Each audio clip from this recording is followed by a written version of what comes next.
다니엘 9장 20절부터 23절입니다.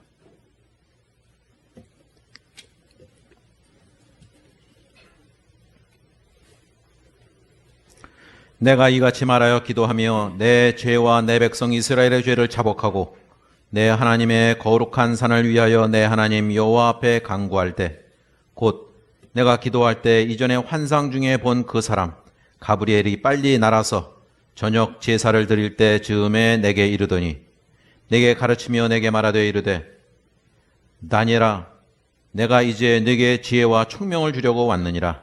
곧 네가 기도를 시작할 즈음에 명령이 내렸으므로 이제 네게 알리러 왔느니라. 너는 크게 은총을 입은 자라. 그런즉 너는 이 일을 생각하고 그 환상을 깨달을지니라. 아멘. 예, 오늘 본문이 속한 다니엘서 9장은 다니엘의 기도입니다. 다니엘이 기도하는 장면이 다니엘서에 6장과 9장 두 번 나오는데 6장에 나오는 다니엘의 기도는 다니엘을 시기하는 적들이 다니엘을 모함하려고 하는 것을 알면서도 다니엘이 창문을 열고 예루살렘을 향하여 늘 하던 대로 하루에 3번 기도하는 장면이죠. 그래서 그게 이제 고발이 돼서 사자굴에 던져졌지만 우리가 잘 아는 대로 하나님이 사자의 입을 틀어막으셔서 다니엘이 거기서 다시 나오는 그런 것을 우리가 주일학교 때부터 배워서 알고 있습니다. 그러니까 다니엘서 6장에 나오는 다니엘의 기도는 다니엘이 늘 하던 기도였어요. 하루에 3번 하는 기도, 늘 하던 기도였다면 오늘 다니엘서 9장에 나오는 다니엘의 기도는 특별한 기도다 이렇게 볼 수 있습니다. 다니엘이 오늘 9장에 기도를 하게 된 계기는 예레미야가 쓴 책들, 그게 이제 뭔지는 우리가 정확히 알 수 없지만 그 책들을 읽던 중 다니엘이 바벨론 지금 포로로 잡혀와 있는 다니엘이죠. 바벨론 포로가 70년 만에 끝날이라는 것을 깨닫게 됨으로 인해서 그가 기도를 시작하게 된 겁니다. 그래서 이 포로가 70년이면 끝나는구나를 깨닫자 다니엘이 이제 하나님 앞에 기도를 시작하는데 9장 3절 4절 보시면요. 내가 금식하며 베옷을 입고 죄를 덮어쓰고 하나님께 기도하며 간구하기를 결심하고 내 하나님 여호와께 기도하며 자복하여 이르기를 하면서 이제 기도의 내용이 3절부터 쭉 나오죠. 그 다니엘의 9장에 나오는 기도의 내용은요. 자신과 이스라엘 백성의 죄에 대한 회개 기도가 첫 번째고 두 번째는 하나님 유다를 회복시켜 주십시오 하는 그 두 가지 회개와 회복에 대한 기도입니다. 그게 3절부터 오늘 본문 바로 전절까지 19절까지 그 다니엘의 기도가 쭉 나오고 그 다음 절이 바로 오늘 본문 20절이죠. 20절과 21절 보시면요.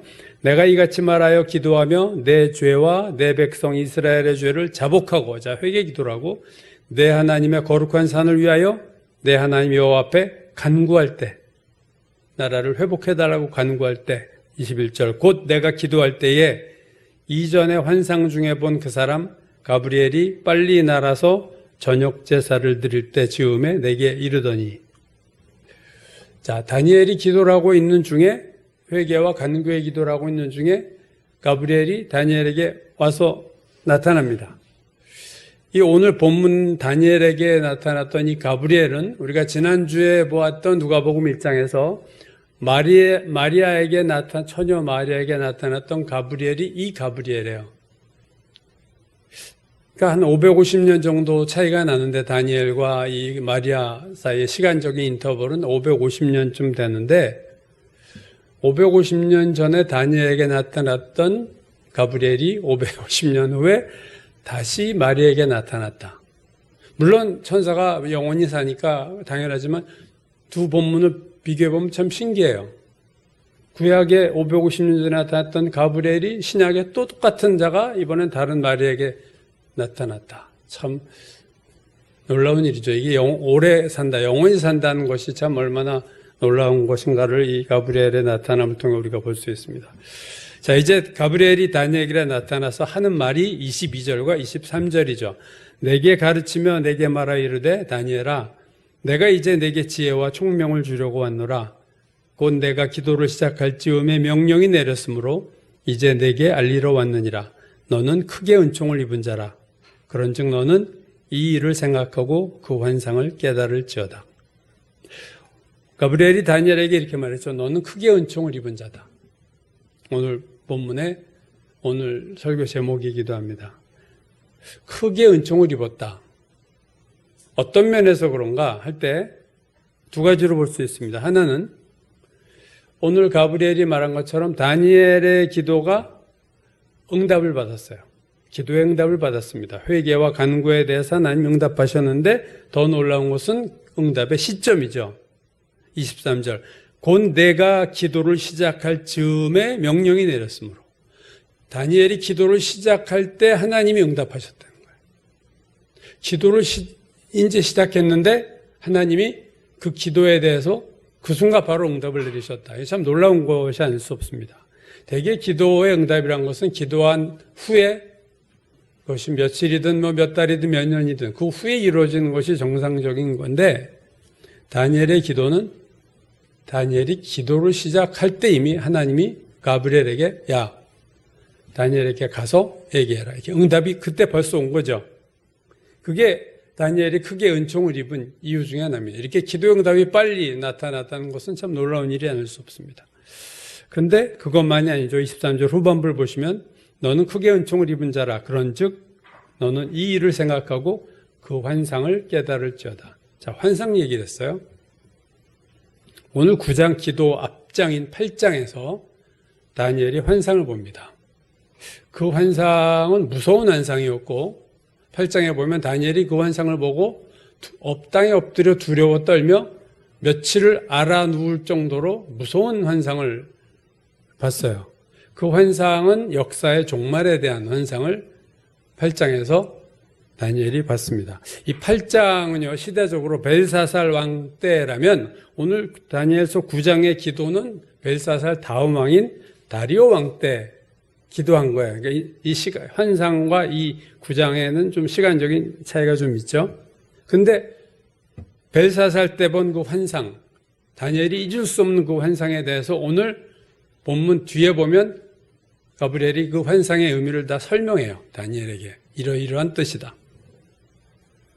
이 다니엘의 환상은요, 그리고 오늘 9장 후반부에서 가브리엘이 설명해 주는 이 환상은요, 유명한 환상입니다. 다니엘의 71회라고 하는 환상이에요. 1회라는 것은 7일인데 70 곱하기 7인데요.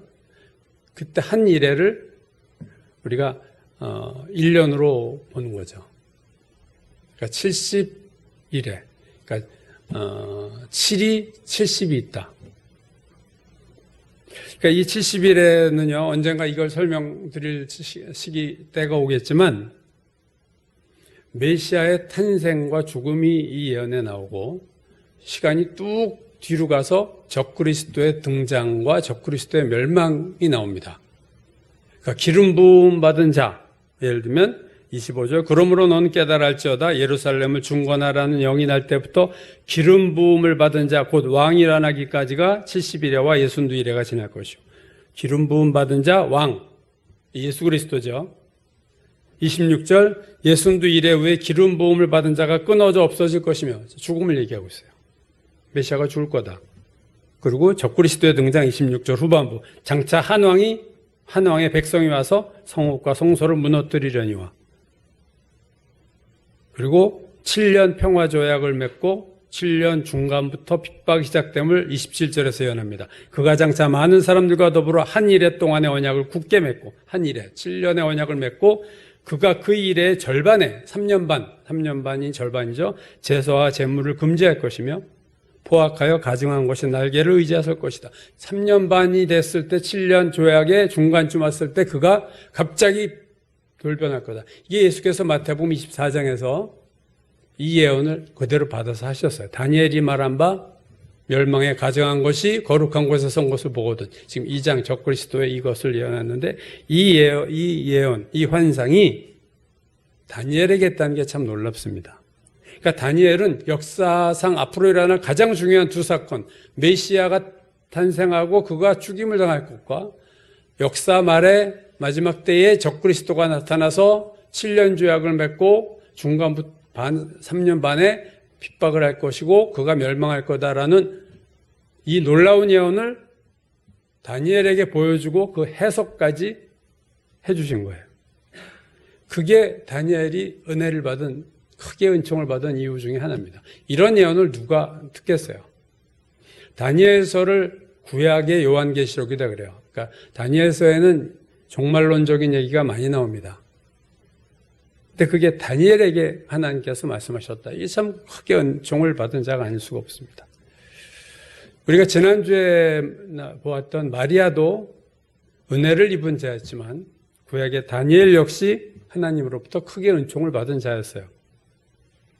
마리아가 큰 은혜를 받은 이유를 제가 두 가지로 얘기했죠. 하나는 그가 메시아의 가문이었던 요셉과 결혼하기 때문에 메시아를 잉태할 수 있었다. 그가 다른 가문의 남자와 결혼했다면 절대로 메시아를 잉태할 수 없었겠죠.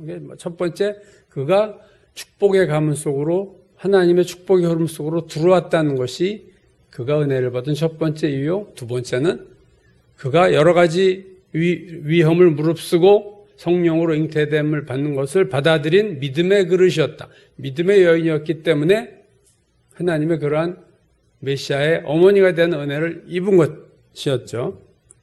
다니엘은 그렇다면 어떤 것으로 인해서 이러한 큰 은총을 받았을까? 마리아는 그런 이유로 받았는데 다니엘은 어떻게 받았을까 하는 것이 오늘 우리가 살펴보려고 하는 겁니다. 다니엘서 1장을 보면요. 바벨론 포로로 느부갓네살 왕이 유다의 엘리트들을 다 끌고 왔어요. 그러니까 유다 땅에 남은 사람은요. 전부 그냥 못 배우고 나이 많고 노인들 이런 사람들 남기고 엘리트는 다 포로로 잡아갔는데 특별히 젊은 엘리트 그룹을 유다의 엘리트 그룹을 다 데리고 와서 바벨론으로 그들에게 바벨론의 언어를 가르치고 바벨론의 학문을 가르치고 특별히 바벨론의 음식을 먹게 했어요. 3년 동안. 그러니까 쉽게 말하면 유다의 젊은 인재들을 바벨론화 시키는 거예요. 바벨론의 생각, 몸만 유대인이지 생각과 이건 전부 바벨론인처럼 생각하게끔 학문과 언어를 가르치고 몸의 체질도 바벨론 음식으로 완전히 뒤바꿔버릴 의도로 3년 동안 그렇게 이제 젊은이들을 데려다 포로로 잡아 키우는데 문제는 이 학문도 문제고 언어도 그렇지만 제일 문제가 되는 것은 역시 음식의 문제입니다. 음식이 뭐가 문제일까 할 수 있지만 왜냐하면 이 바벨론에서 준 음식은 레위기에서 먹지 말라고 한 음식들이었어요. 하나님이 막 우상에게 드린 음식들, 바벨론의 신에게 바쳤다가 받은 우상의 제물인데다가 그 항목이 레위기에서 금지한 것들이 있으니까 그걸 먹으라는 거죠. 다른 유다 청년들은 다 먹었어요. 그대로 주는 대로. 근데 1장에 보면 다니엘과 그 세 친구 있죠. 사드락과 메삭과 아벳느고라고 하는 불 속에 들어갔다 나온 이 4명은 달랐어요. 그래서 이 4명은 환관장에게 가서 우리 이거 먹지 않고 물과 채식만 할 수 있게 해달라 하고 이렇게 담대하게 요구를 하고 간청을 합니다. 환관장이 처음에는 허락하지 않았어요. 왜냐하면 얘네들이 물 먹고 채소 먹어가지고 빌빌하면 그래서 몸이 건강이 나빠지면 자기 책임이고 자기 목이 날아가니까 나 안 된다. 그렇게 해줄 수 없어. 하고 처음엔 거절했어요. 그랬더니 4명이 또 찾아가서 뭐라고 말하냐면 이번에는 그러면 한번 열흘 동안 실험을 해달라. 열흘 동안 우리가 물과 채식만 할 텐데 그래서 만약에 우리 건강이 나빠지면 우리 두 말 않고 그냥 원래대로 바벨론 음식 먹고 말겠다. 그래서 열흘 동안 지켜봤는데 오늘 결과가 어떻게 됐느냐? 오늘 화면 한번 봐주시죠. 다니엘서 1장 15절 16절입니다. 열흘 후에 그들의 얼굴이 더욱 아름답고 살이 더욱 윤택하여 왕의 음식을 먹는 다른 소년들보다 더 좋아 보인지라 그리하여 감독하는 자가 그들에게 지정된 음식과 마실 포도주를 제하고 채식을 주니라. 더 얼굴 혈색이 더 좋아진 거예요. 하나님의 은혜죠. 그래서 그러면 뭐 자기가 이제 책임질 일이 없으니까 황관장이 더 좋아지는데 뭐 왜 못 먹게 하겠어요? 그동안 또 친분도 있고 하니까 오케이 하고 허락을 한 거죠. 사실 이게 되게 작은 일이지만 이것도 일종의 하나의 기적이에요. 바벨론 음식을 그 좋은 음식을 안 먹고 되게 아주 최소의 음식을 먹었는데도 더 혈색이 좋았다. 그런 작은 은혜지만 기적을 허락하신 거예요. 왜 그렇게 하셨느냐 한 것에 대해서 이제 보겠지만 어쨌든 그렇게 허락을 하셨어요. 그래서 황관장의 마음을 움직여서 다니엘에게 그 요청을 이제 받아들였는데 그렇게 한 이유는 오늘 뭐예요? 8절, 9절. 그 다음 화면이 어떻게 되죠? 제가 화면을 잘랐네요. 예. 이렇게 이제 구했죠. 다니엘이 이렇게 구했고, 그랬더니 하나님이 은혜와 긍휼을 얻게 하셨다. 그러니까 황관장의 마음을 움직이신 이유는 다니엘의 요구를 받아들이게 하신 이유는 그들의 의도가 우상의 음식도 인해서 더럽혀지지 않게 하려고 뜻을 정했기 때문이다 하는 거예요. 결심을 하고 실행을 했어요. 그래서 하나님이 그런 건강의 축복을 주셨지만 사실은 더 중요한 건 그 다음 은혜입니다. 자, 그림 한번 보여주시죠. 예.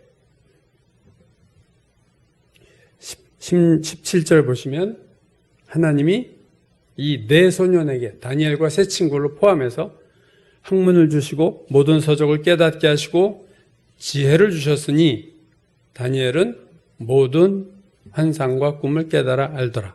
자, 이 부분은 참 의미 있는 건데요. 자, 하나님 뜻대로 내가 깨끗하고 나를 더럽히지 않겠다고 한 네 명에 대해서 하나님이 축복하신 그 큰 은혜는 무슨 책을 읽든지 어떤 학문을 보든지 다 깨달아 알 수 있는 능력을 주셨다. 사드락과 메삭과 아벳느고와 다니엘 네 명에게 똑같이 이런 은혜를 주셨어요. 근데 흥미로운 것은 다니엘에게만 주신 은혜가 있다는 거예요.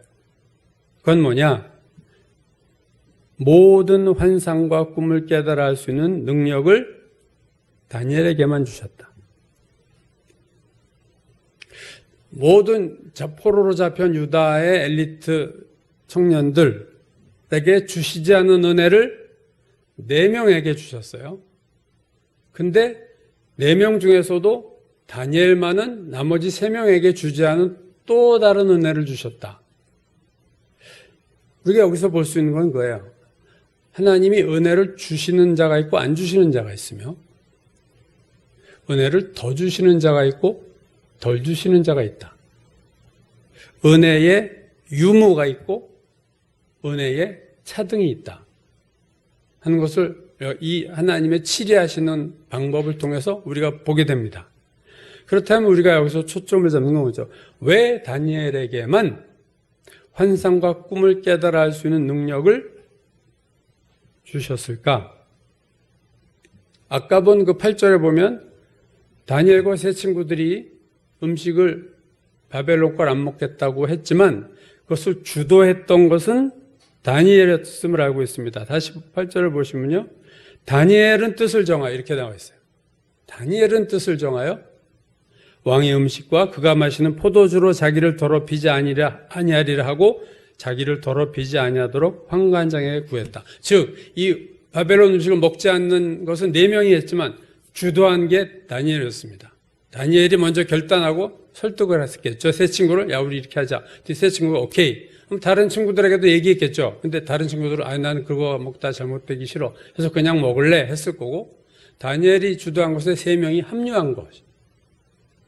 하나님이 그것까지도 디테일하게 보신다는 거예요. 누가 주도해서 이 일이 이루어졌는가. 그래서 주도한 다니엘에게 특별히 모든 꿈과 환상을 깨달아 해석할 수 있는 능력을 주신 거죠. 사실 이거 보면 여러분 뭐 우리가 꿈 해석할 일이 평생에 몇 번 있나요? 이게 이거 어디다 쓸 거야?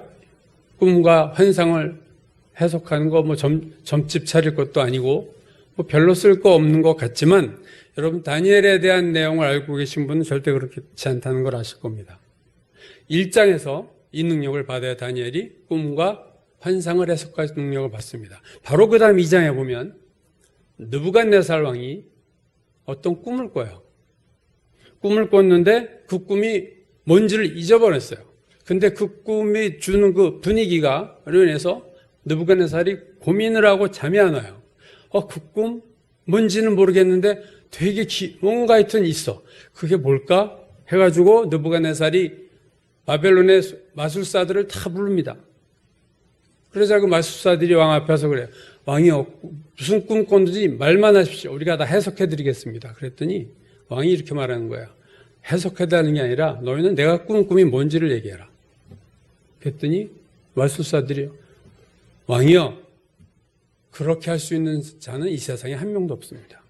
꿈을 얘기하시면 해석은 해드릴 수 있지만 무슨 꿈을 꿨는지를 얘기하라는 것은 그렇게 그 답을 줄 수 있는 사람 세상에 아무도 없습니다. 하자 그때 뭐 왕이 뭐 절대 천하지존 아닙니까?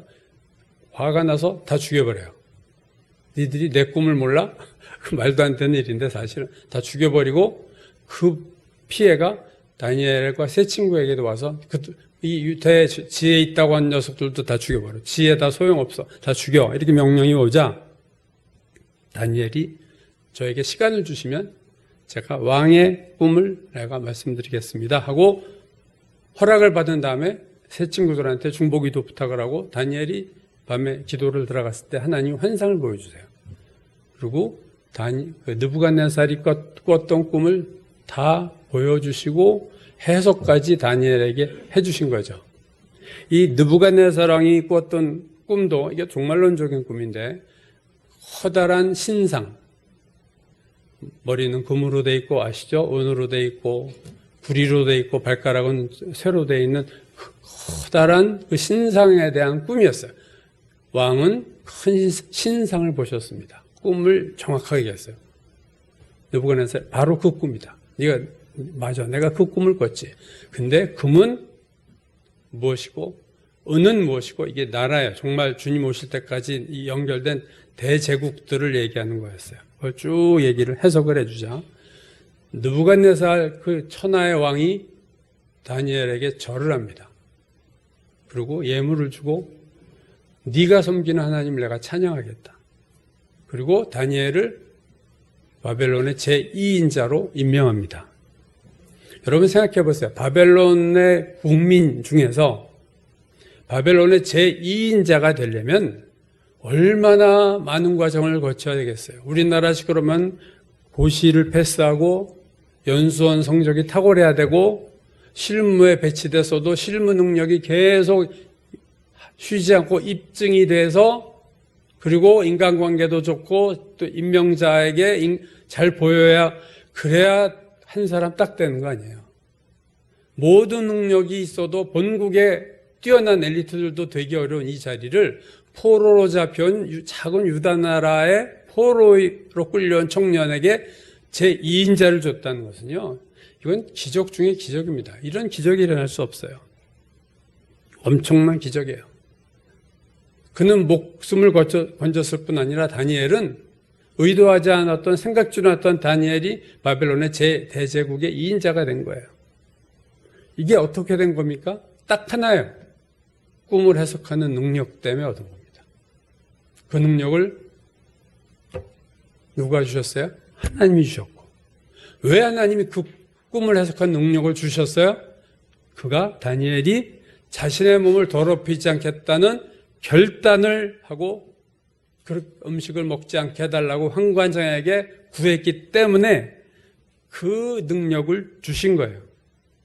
다시 말해서 다니엘이 하나님으로부터 크게 은총을 받은 이유는 그가 하나님 말씀을 지키기 위해서 자기의 목숨을 걸고 우상의 잼을 먹지 않겠다고 한 결단 때문에 그가 이러한 꿈을 푸는 능력을 하나님으로부터 능력을 받은 거죠.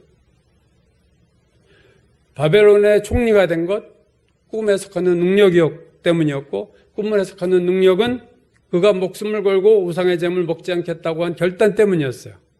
다시 말해서 다니엘이 하나님의 특별한 은총을 받은 이유는 분명히 있었다는 거죠. 그냥 주신 게 아니라는 거예요. 구약 성경에 다니엘과 비슷한 인물이 또 하나 있죠. 바로 요셉입니다. 요셉도 다니엘처럼 포로로 끌려갔어요. 요셉도 다니엘처럼 꿈을 해석하는 능력을 받았습니다. 요셉도 다니엘처럼 대제국 애굽의 2인자가 됐어요. 다니엘과 요셉은 참 비슷해요. 삶의 패턴이 다 포로로 끌려갔다가 꿈을 해석하는 능력 때문에 그 포로로 끌려간 당대 최강국 중동의 패권을 가진 그 나라의 제2인자가 된 거예요. 포로로 끌려간 이유는 요셉은 다니엘과 달리 형들의 시기와 질투를 받아서 참 형들이 노예로 팔아버린 거죠. 애굽으로 가는 노예상인한테 그냥 팔아버려서 애굽으로 끌려갔다가 우연히 경호대장인 애굽 바로왕의 경호대장인 보디발의 집에 노예가 된 거고요. 거기서 또 노예 생활하는데 보디발의 아내가 자기를 유혹하기에 그 유혹을 피해서 달아났는데 오히려 그 부인이 저 노예가 나를 성폭행하려고 했다. 이렇게 고소를 해가지고 이번엔 또 깜빵까지 가요. 감옥에 들어갑니다. 보통 사람 같았으면요. 여기서 신앙 다 포기했을 거예요. 하나님 내가 죄를 지은 것도 없이 포로로 끌려왔는데 이제 포로가 아니라 감옥까지 가게 하세요? 그러면 이제 완전히 이건 큰 시험에 들을 수밖에 없는 대부분 사람이 이때 에이 내가 뭐 자포자기하고 세상 사람들처럼 그냥 살았을 텐데 요셉은 끝까지 자기를 지킵니다. 이 보디발의 아내가 유혹했을 때 한 말이 참 의미 있죠. 막 그 여자가 자기 유혹하니까 요셉이 이렇게 얘기했어요. 내가 어찌 이 큰 악을 행하여 하나님께 죄를 짓겠습니까? 이 자기 여주인의 유혹에 넘어가는 것이 하나님께 죄를 짓는다고 해요. 하나님 앞에 죄를 질 수 없습니다. 이게 요셉의 신앙이 이 한마디에 다 나타나 있어요. 이 한마디가 요셉이 애굽에서 어떻게 살았는지를 그대로 다 보여주는 겁니다. 즉 요셉은 늘 하나님을 의식하고 살았어요. 하나님 나를 지켜보고 계시다. 그거 우리가 청교도들이 그런 얘기를 했죠. 하나님 앞에서 산다.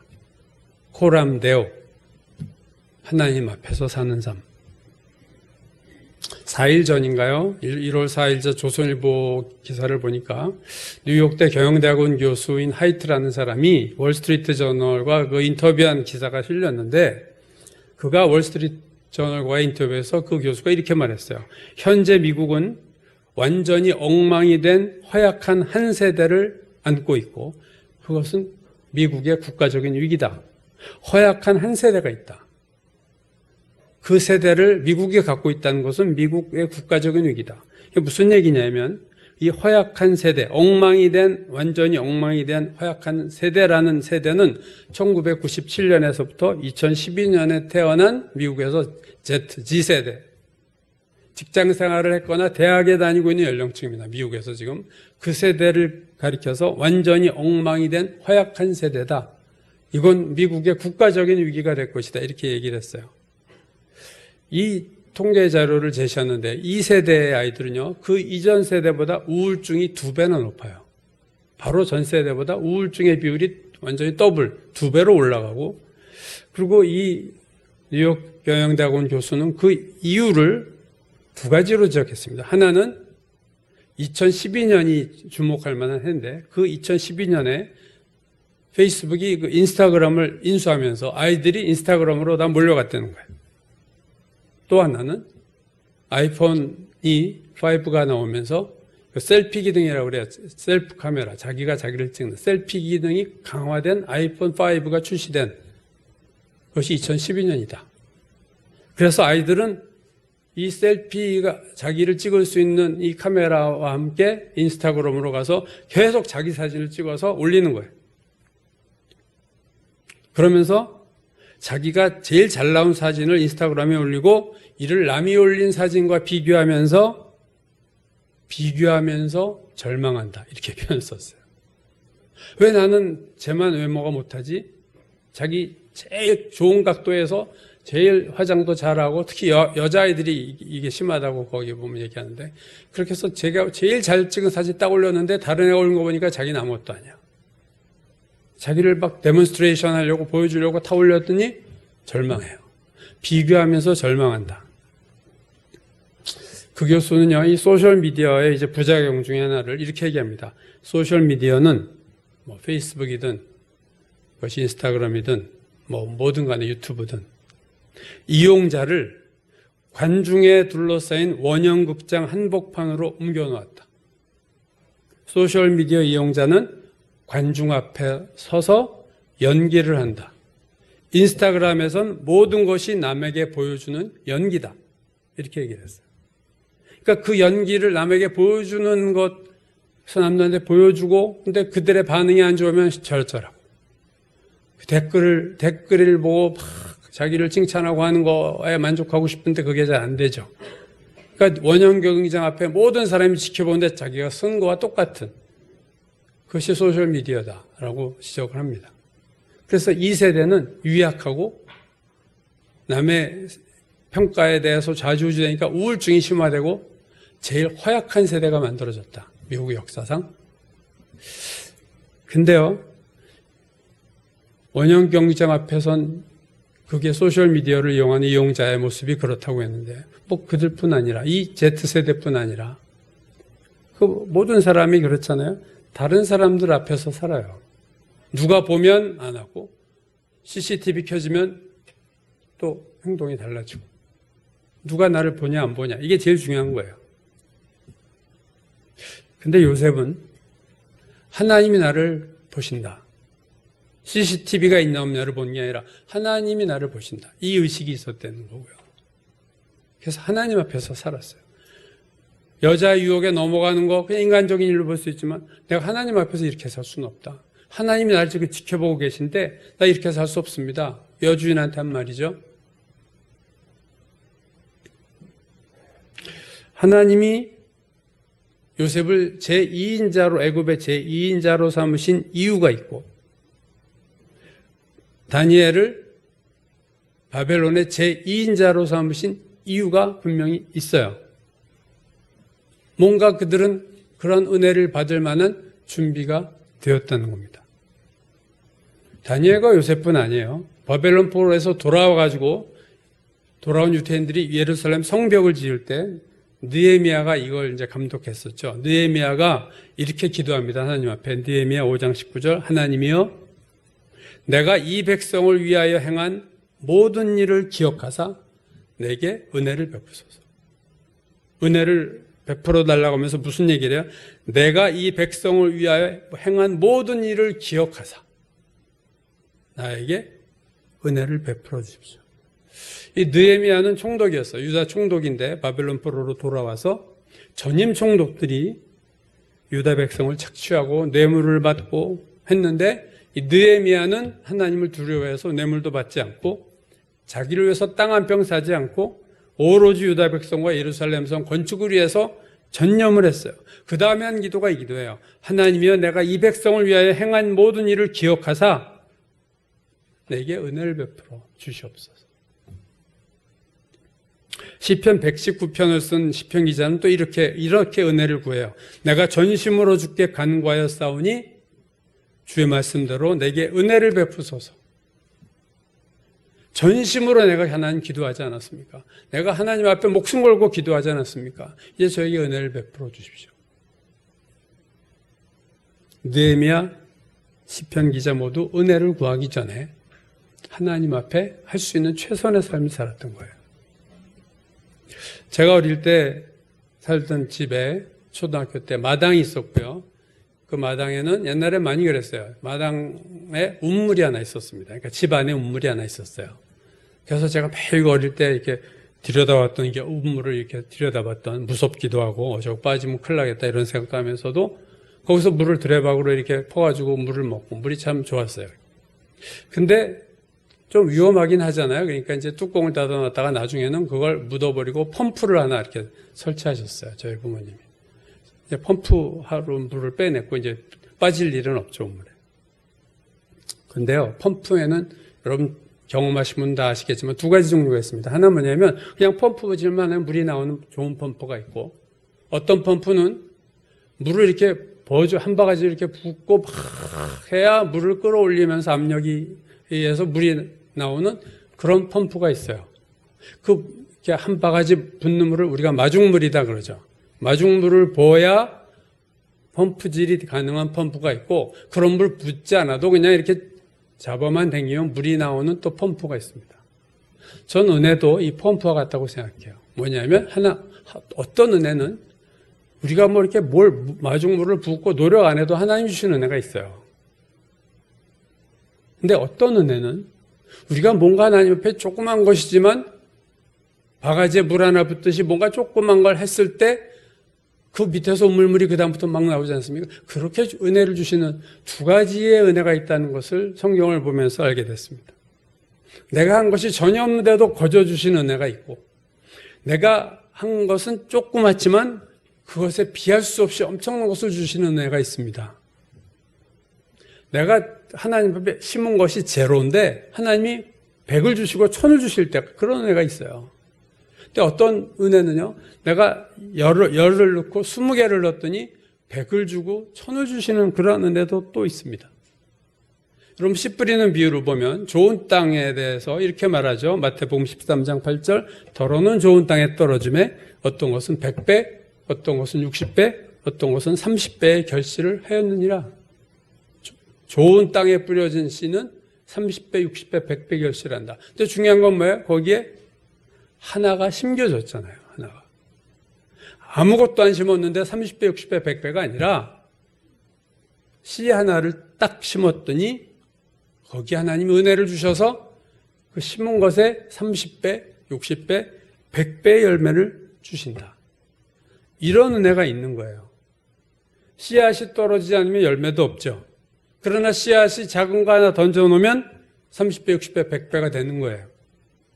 오병이어의 기적을 보십시오. 조그만 어린아이가 보리떡 5개, 물고기 2마리를 가져왔어요. 예수님의 손에 들어갔을 때 그것이 몇 명을 먹였나요? 성인 남자만 5,000명. 아이와 여자까지 10,000명이 넘는 모든 사람에게 풍족히 먹고 12광주리가 남았다. 이게 우리가 하는 오병이어입니다. 오병이어의 기적은 뭐예요? 오병이어라는 작은 헌신을 통해서 하나님이 놀라운 은혜를 만들었다. 그게 메시지예요. 만약 오병이어가 없었다면 어떻게 됐을까요? 모르죠, 물론. 그러나 뭔가 씨앗이 있었잖아요. 오병이어의 기적은 오병이어가 있기 때문에 일어난 거예요.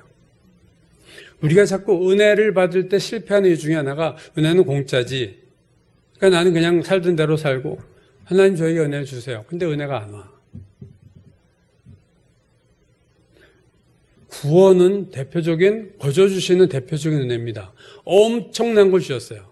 그건 우리가 뭘로 갚아도 갚을 수 없는 엄청난 걸 거저 주셔서, 그런 은혜도 있지만 구원의 은혜처럼 살면서 주시는 수많은 은혜들은요, 주로 그런 은혜가 아니라 내가 뭔가 적은 것을 심었을 때 하나님이 거기에 비해서 엄청난 걸 주시는 방식으로 우리에게 은혜를 주십니다. 마리아가 그런 은혜를 받았고, 다니엘이 그런 은혜를 받았고, 느헤미야도 그런 은혜를 받은 거예요. 요셉도 그런 은혜를 받은 거예요. 유다 왕 중에서 북이스라엘 남유다로 갈라진 후에 남쪽 유다 왕 중에서 최고의 왕, 세 손가락에 꼽는 왕이 히스기야입니다. 근데 어느 날 히스기야가 병이 들었어요. 그러자 예언자 이사야가 찾아와서 이렇게 예언합니다. 하나님의 말을 대언해요. 너는 집을 정리하라. 내가 죽고 살지 못하리라. 그러고 가버렸어요. 그러자 히스기야가 얼굴을 벽에 대고 통곡의 기도를 이렇게 합니다. 여호와여 구하오니 내가 진실과 전심으로 주 앞에서 행하며 주께서 보시기에 선하게 행한 것을 기억하옵소서. 자, 죽게 됐으니까 뭐라도 지푸라기라도 잡아야 되는데 그거 붙잡은 게 뭡니까? 내가 진실과 전심으로 주 앞에 행하며 주께서 보시기에 선하게 행한 것, 그게 있는데 하나님 그것 좀 보시고 나를 좀 살려주십시오. 자, 이렇게 기도하고 있는 때에 이사야가 성읍으로 가고 있는데 중간에 하나님의 명령이 다시 내려요. 너는 다시 되돌아가. 되돌아가서 히스기야에게 이렇게 말하라. 내가 내 기도를 들었고 내 눈물을 보았다. 내가 3일 만에 여호와의 성전에 올라가겠고 내가 15년을 더 살 것이며 내가 이 성을 아수르 왕의 손에서 구원하리라. 이 얘기를 가서 전해라. 그래서 히스기야가 살아나죠. 그리고 15년을 더 삽니다. 자, 이 은혜를 히스기야가 어떻게 받았어요? 먼저 첫 번째는 전심과 진실로 주님 하나님 앞에서 행하고 하나님 보시기에 선한 삶을 산 것이 있었다. 이 죽을 병에 걸리기 전에 히스기야가 하나님을 위해서 산 삶이 있었다는 거예요. 뭔가 내놓을 만한 것이 하나님 앞에 있었다. 두 번째는 그가 통곡하면서 하나님 앞에 기도했다는 거예요. 살려달라고. 여러분, 진실과 전심으로 주님 앞에 하나님 앞에 행하고 하나님 보시기에 선하게 행한 것, 그것을 하나님 앞에 꺼내놓은 것이 율법의 행위입니까? 그렇지 않습니다. 그냥 하나님 뜻대로 살려고 그냥 애쓴 거죠, 이게. 그걸 얘기한 거예요. 제가 이렇게 애쓰고 산 게 있잖아요. 바벨론이 우상의 음식을 먹지 않겠다고 환관장에게 요청한 것이 바벨론의 총리가 될 만한 대단한 것이었습니까? 그렇지 않아요. 바벨론의 2인자가 될 만한 그러한 결단이었습니까? 내가 내 개인적으로 우상의 재물을 안 먹을래 라고 결단한 것이 제2인자가 될 만한 그러한 대등한 그런 행위는 아니잖아요. 그러나 하나님이 그 작은 결단을 보시고 작은 애씀에 대해서 큰 은혜로 주신 거예요. 하나님이 이런 방식으로 우리에게 은혜를 많이 주십니다. 이런 은혜를 많이 베푸세요. 내가 적게 행했으나 적게 행하고 적게 헌신했고 내가 마음에 어떤 작은 결심을 했는데 하나님 그게 너무 이쁘게 보셔서 나에게 축복의 은혜를 주시는 겁니다. 주만 바라볼지라라고 하는 복음성가에 이런 가사 중에 이런 게 있죠. 너의 작은 신음에도 응답하시고 우리의 신음에도 응답하시고 2023년 새해에 여러분 하나님의 복을 구해야 됩니다. 하나님 상을 주시는 분이고 하나님 우리에게 복 주실 계획이 다 있어요. 그래서 복을 구해야 되지만 그 하나님의 복을 구하기 전에 먼저 하나님 앞에 뭔가를 보여주세요. 뭔가를 심으세요. 신음소리라도 내세요. 하나님 앞에. 눈물의 기도라도 하세요. 여러분 예수 믿고 눈물을 흘리는 회개 안 한 것은요. 전 진짜라고 볼 수 없어요. 내가 예수를 믿는데 여태 동안 한 번도 하나님 앞에 내 죄를 가지고 눈물을 흘리면서 회개한 적이 한 번도 없어? 구원 받았는가? 생각해 볼 만한 내용입니다. 하나님 앞에 간절히 뭔가를 기도하세요. 그리고 축복을 구하세요. 뭔가 여러분이 하나님 앞에 심으셔야 돼요. 하나님은 항상 사랑의 눈으로 우리를 바라보고 계시고 인자한 귀로서 우리의 기도에 귀를 기울이세요. 히스기야에게 통곡하는 히스기야에게 하나님 뭐라고 말씀하셨나요? 내가 내 기도를 들었고 내 눈물을 보았느니라. 들었고 보았다. 히스기야, 내가 너를 보았고 너의 기도를 내가 들었어. 여러분 하나님이 들으시는 게 있고 하나님이 보시는 게 있어요. 여러분의 삶에 대해서 하나님이 다 보세요. 지금 CCTV 문제가 아니에요. CCTV는 사각지대가 있잖아요. 하나님은요, 하나님을 숨길 게 없어요, 우리가. 하나님이 여러분 한 사람 한 사람을 늘 이렇게 보세요. 특별히 어떤 연말의 평가가 아니라 늘 하나님 우리를 이렇게 평가하세요. 아, 제가 잘 신앙생활하고 있구나. 왜 저렇게 살까? 왜 저런 생각을 할까? 여러분, 하나님 우리를 늘 보고 계신다. 그리고 우리의 말에 귀를 기울이세요. 우리가 어떤 기도를 하는가? 우리가 이웃에게 어떤 말을 하는가? 하나님이 다 귀를 기울이고 계세요. 내 삶 가운데 하나님이 이렇게 보시고 기뻐할 만한 것이 있는가? 내가 하는 말 중에 하나님이 들으시고 끄떡끄떡 하실 만한 말이 있는가? 생각하셔야 돼요. 새해에 남다른 은혜를 받고 싶으면 남다른 삶을 사십시오.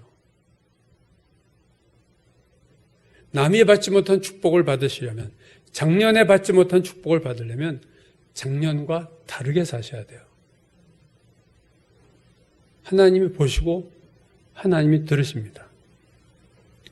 그럴 때 하나님은 2023년 새해에 특별한 은혜를 분명히 주실 겁니다. 저와 여러분에게 주시고 싶어서 안달하시는 분이 하나님이세요. 이 복을 갖고 주고 싶은데 이거 주려고 했더니 아직 그러지 않아요. 이 복을 주면 제가 더 망쳐. 제가 더 교만해지고 제가 더 어려워지겠구나. 그럼 하나님 못 주시는 거예요. 하나님이 안 주시는 게 아니라 우리가 하나님이 은혜를 주시도록 우리 그릇이 준비가 안 된 거예요. 새해에 하나님의 은혜를 입은 자, 하나님의 은총을 받은 자가 되도록 기도하시고 그렇게 사시는 저와 여러분이 됨으로 말미암아 2023년 새해에 우리 모두에게 하나님의 특별한 은혜가 주어지기를 주의 이름으로 축원합니다.